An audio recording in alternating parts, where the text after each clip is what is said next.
Fever 1793, Chapter 16. September 24th, 1793. He who sitteth upon the pale horse, he whose name is Death, will be sent through the streets of Philadelphia. Quaker Prophecy, Philadelphia, 1793. Mrs. Flagg blew her nose into her kerchief with a loud honk. So much grief packed into one wagon, she said tearfully. Fear not, brave Mrs. Flagg, said Grandfather. He saluted her. Our deepest thanks for your care and shelter. Please accept my most sincere hopes that we may meet again under healthier circumstances. Mrs. Flagg curtsied deeply. May the Lord keep and preserve all of you.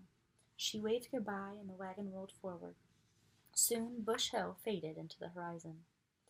Grandfather and I were riding along with 5 fever orphans who were being sent to the orphan house. Grandfather rode at the front with the driver, a relatively clean man with neatly combed hair and a smooth face. He quietly whistled a tune, one of Grandfather's favorites. They would be good company for the journey. I sat on the hardest planks in the back next to a woman named Mrs. Bowles. 2 boys huddled together for comfort. They looked like brothers. The other children stared vacantly ahead. One girl looked to be my age. Her neck was dirty and her dress was torn.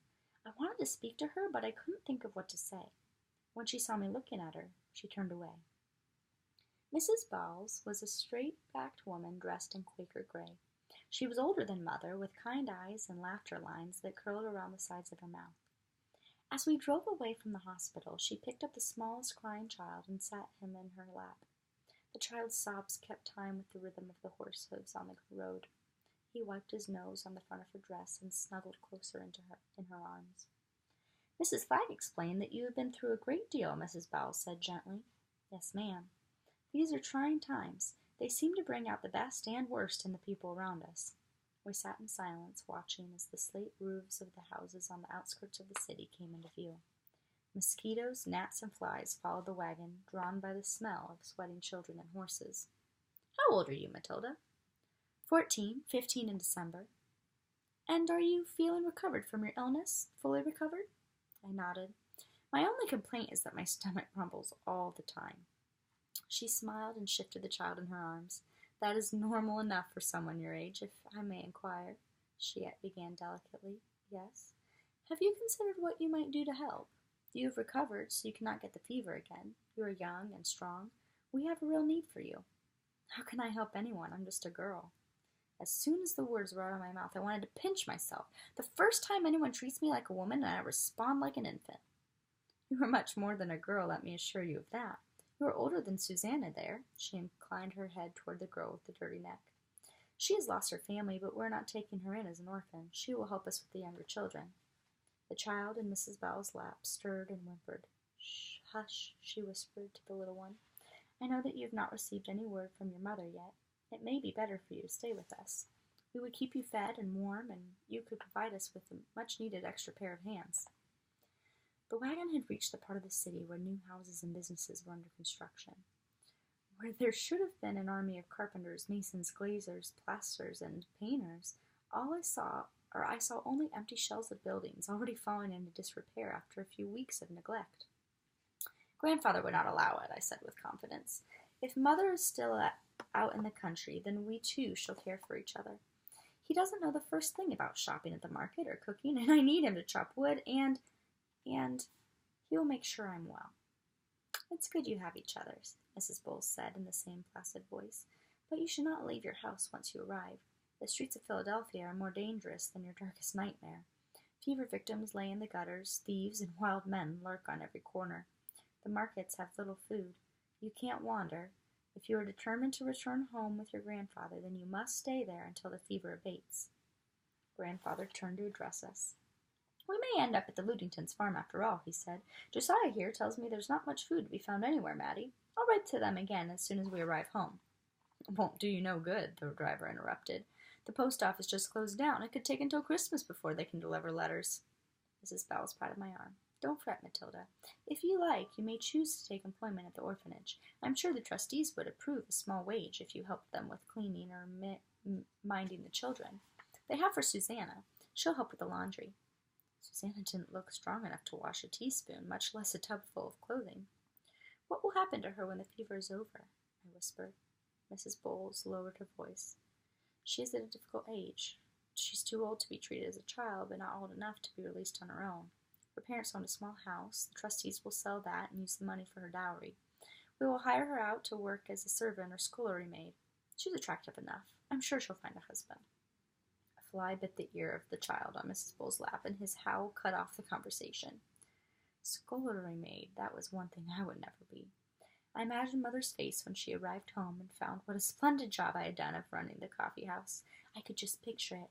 I would be seeing the last customers out the door when Mother would come up the steps. She would exclaim how clean and well run the coffee house was.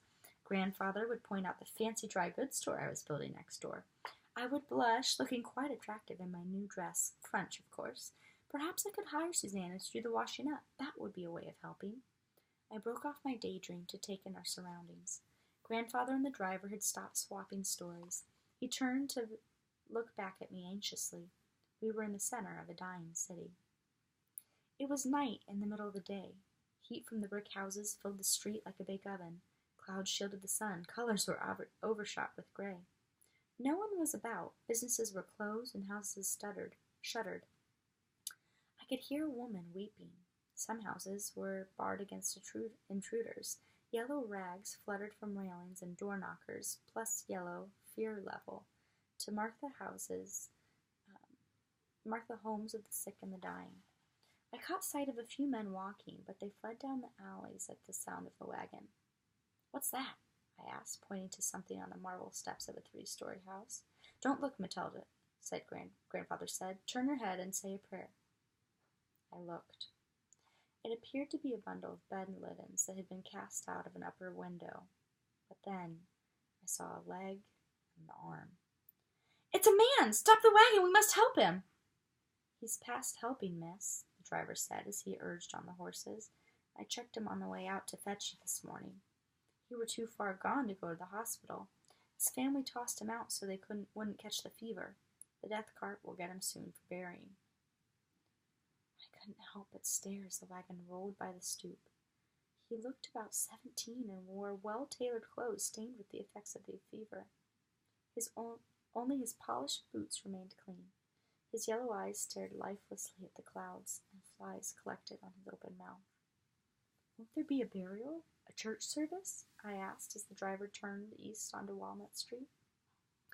"Most preachers are sick or too exhausted to rise from their beds.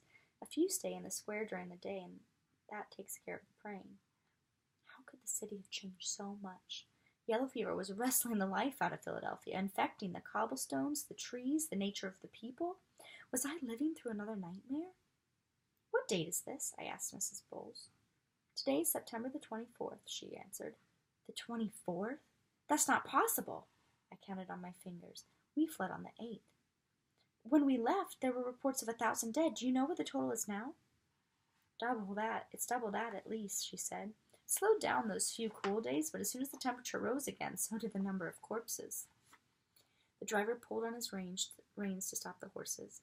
The road was blocked by a line of slow-moving carts, each pushed by a man with a rag tied over his face, each holding a corpse. "The Potter's Field is ahead," Mrs. Bowles said as she pointed to the front of the line. "That's where they're burying most of the dead. The preachers say a prayer, and someone throws a layer of dirt on top." Along one side of the square stretched a long row of mounded earth. The grave diggers had dug trenches as deeply as they could, then planted layer after layer of fever victims. Some of the dead were decently sewn in their winding sheets, but most were buried in the clothes they died in. "A field plowed by the devil," I muttered. "They're not even using coffins." "I haven't seen a coffin for 4 or 5 days now," the driver answered. He flicked the reins and urged the horses on.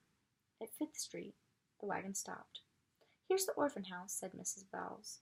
We've taken over the home of William Ralston, though we'll soon need more room." It was an ordinary-looking house, more expensive than some, but typical of Philadelphia. Brick front, window trimmed with white paint, metal railings, and a thick oaken door. The driver helped down Mrs. Bowles and Susanna, then each of the children. Mrs. Bowles put Susanna in charge of shepherding 3 of the children inside and stayed to wave goodbye. The driver climbed back into his seat, then flicked the reins on the horses' backs. "Remember what I said, Matilda," she called. "Take care. Whatever you do, take care." come back for the next chapter.